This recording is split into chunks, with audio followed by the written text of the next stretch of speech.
Kababalaghan sa mga mahilig mag-shopping online, maging mapanuri po. Sa Angono Rizal, arestado isang lalaking kunwari nagbebenta ng mga vintage na relo.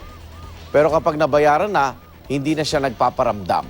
Darito unang balita ni Bam Alegre.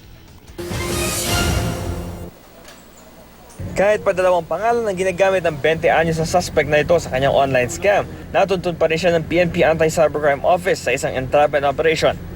Inaresto siya habang kumukuha ng pera sa isang money transfer service sa Angono Rizal. Pero nakuha niya sa pag-scam sa mga nagbabayan sa online. Nag-search po ako sa Facebook about dun sa mga watch na limited edition. And then nakita ko po yung post niya na medyo mababa rin yung price. And then as a online seller, nag-inquire po ako sa kanya kasi marami rin po kasing order sa akin. And then medyo binigyan naman po niya ng magandang price, so naengganyo po ako. Lumipas na po ang 3 to 5 days, wala po talaga siyang reply. And then yung account po niya na deactivate.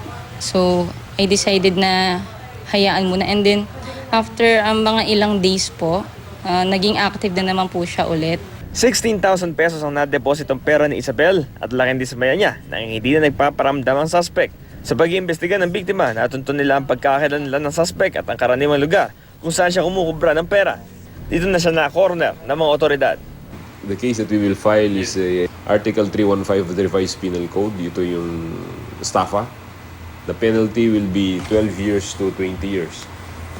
So, kasi ginamitan siya ng ICT, it will be higher. Tumanggi magbigay ng pahayag ang suspect kaugnay ng insidente. Ito ang unang balita mula sa Quezon City. Bam Alegre reporting.